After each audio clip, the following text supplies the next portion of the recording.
Blue Velvet, which was written and directed by David Lynch. The psychological thriller film follows college student Jeffrey Beaumont, who returns home to small-town Lumberton after his father has a stroke. When Jeffrey discovers a severed ear in an abandoned field, he teams up with the local detective's daughter, Sandy Williams, to solve the mystery that lies within.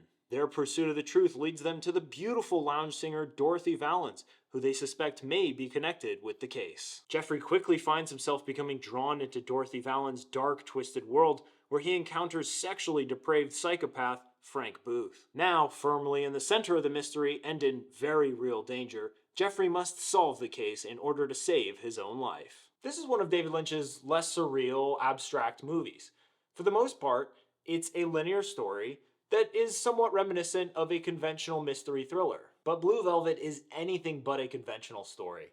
Like Lynch's other films, it manages to break many of the rules of storytelling in truly novel ways that make the movie incredibly engaging. Lynch makes an interesting choice to include some very long scenes that really keep you in the room with these characters for extended periods of time, where you're watching them just like a fly on the wall. You are observing every interaction and every single emotion that these characters have as they're sitting there or talking or just observing each other. It's a really cool artistic choice that draws you in to the deeply intimate and dark interactions between Jeffrey and Dorothy and Frank and some combination of all three. The visuals in this film are stunning. Every shot is beautifully crafted with gorgeous use of light and superb blocking that in part ended up earning Lynch an Oscar nomination for Best Director in 1986. One of my favorite aspects of this film and David Lynch's other works are the eccentric and weird characters that he always manages to find roles for. He makes room for different types of people in his films, in roles big and small, and that's something that I've always loved about his movies. Much of the film is very dark, and at times it can be extremely disturbing. But thankfully, Lynch managed to include some really funny, satirical, comedic beats that were scattered throughout the movie too. There is a lot of beauty that lies in the depth of the metaphors that the plot of this film holds.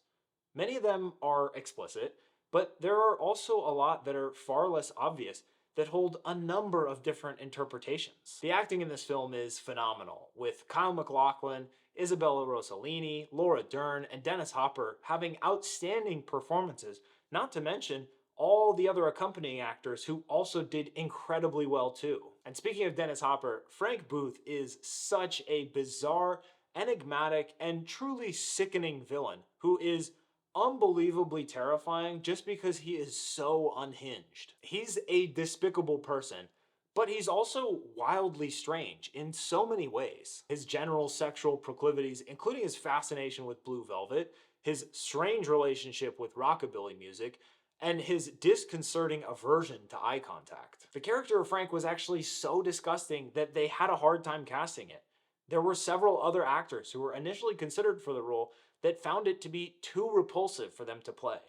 Thankfully, Dennis Hopper was thrilled to have the opportunity to play the twisted character, and I can't imagine the film without him now. Dennis Hopper is one of the all-time greats, and his performance in this movie just further evidences how strong he was as an actor. And another fun fact on the same topic of different actors, the role of Jeffrey was initially offered to Val Kilmer, who had turned it down due to the extremely graphic nature of the first draft of the script. And on top of that, Kilmer was also originally supposed to play Paul Atreides in David Lynch's version of Dune, a role that coincidentally also went to Kyle McLachlan. This is a mysterious and macabre film that gives you so much to think about.